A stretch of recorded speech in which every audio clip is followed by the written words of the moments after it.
জ্বর মুখে কিছুই খেতে ভালো লাগে না, মুখে রুচি নেই, কয়েকদিন ধরে খাবার দাবার না খেয়ে শরীরে বল নেই, তাহলে এই অবস্থায় তোমরা এই রেসিপিটা অবশ্যই একবার দেখে নাও। চারিদিকে প্রত্যেক বাড়িতেই এখন ভাইরাল ফিভার হচ্ছে, আর এই জ্বর মুখে যদি এইরকম একটা চিকেন স্যুপ পাওয়া যায় তাহলে কিন্তু শরীরে শক্তি কম হবে না, মুখে রুচি বাড়বে। এই চিকেন স্যুপটা বানানো খুবই সহজ, তার উপরে এতটা টেস্টি হয় খেতে, জ্বরের মুখে এই স্যুপটা খেতে দারুণ লাগবে। তাহলে চলো ঝটপট শেয়ার করি চিকেন স্যুপ রেসিপি।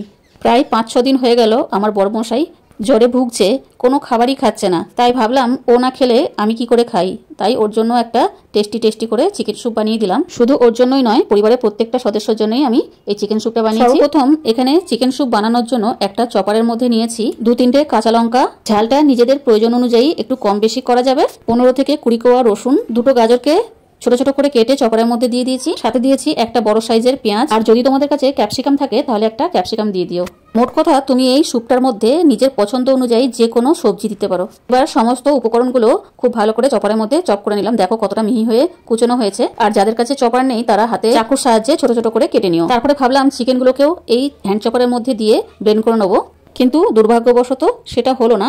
চিকেনগুলো চপারের মধ্যে ২-৩ বার ঘোরানোর পরে দেখছি চিকেনগুলো আর ব্লেন্ড হচ্ছে না। এগুলোকে নিয়ে আবার মিক্সির মধ্যে দিয়ে একদম মিহি করে ব্লেন্ড করে নিয়েছি। এবার বলো তোমরা কে কোথা থেকে আমার এই ভিডিওটা দেখছো, যাতে আমি তোমাদেরকে ধন্যবাদ জানাতে পারি। চিকেনটা খুব সুন্দর ব্লেন্ড হয়ে গেছে, একদম একটা মিহি পেস্ট হয়ে গেছে। এই চিকেনের পেস্টটাকে একটু বড় পাত্রের মধ্যে নিয়ে অল্প জল দিয়ে এটাকে খুব ভালো করে জলের সঙ্গে গুলিয়ে নিচ্ছি। এবার কড়াইয়ের মধ্যে দিলাম মাত্র ১ চামচ সাদা তেল, সাথে দিয়েছি ১ কিউব বাটার।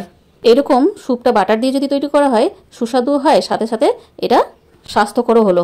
এবার চপ করা ভেজিটেবলগুলো বাটারের মধ্যে অ্যাড করে কিছুক্ষণ ভাজতে হবে, তার মধ্যে দিয়ে দেবো স্বাদ অনুসারে লবণ। সবজিগুলোকে কিছুক্ষণ ভেজে নেওয়ার পর আমরা এর মধ্যে দিয়ে দিচ্ছি আদা কুচি আর রসুন কুচি, এখানে তোমরা আদা রসুনের পেস্টও ব্যবহার করতে পারো।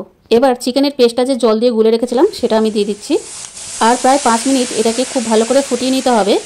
মাত্র ৩-৪ পিস চিকেন দিয়ে আমরা এখানে পুরো পরিবার মিলে পেট ভরে স্যুপটা খেতে পারবো, কারণ এই স্যুপটা একটু গাঢ় গাঢ় হয়, খেতে দুর্দান্ত লাগে। তোমরা ইচ্ছে হলে এর মধ্যে কয়েকটা টমেটো ব্লেন্ড করে দিয়ে দিতে পারো।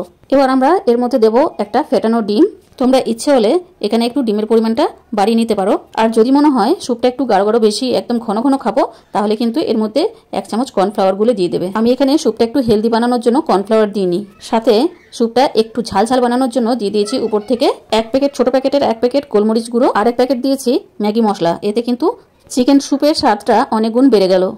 এই চিকেন স্যুপটা বানাতে মাত্র ১০ মিনিট সময় লাগে। তুমি যদি সমস্ত উপকরণগুলো রেডি করে রাখো তাহলে কিন্তু একদম চটজলদি এই স্যুপটা বানানো যাবে। শুধু যার জ্বর হয়েছে সেই নয়, পরিবারের সকলে এটা খেতে পারে, এমনকি ছোট বাচ্চাদেরও এটা খাওয়ানো যাবে। আর এই স্যুপটা খাওয়ার জন্য আমি কয়েক পিস ব্রেড বাটার দিয়ে সেঁকে নিচ্ছি। তোমরা স্লাইস ব্রেডও খেতে পারো, কিন্তু এই ব্রেডটা খেতে আরও বেশি ভালো লাগে এই স্যুপটার সাথে।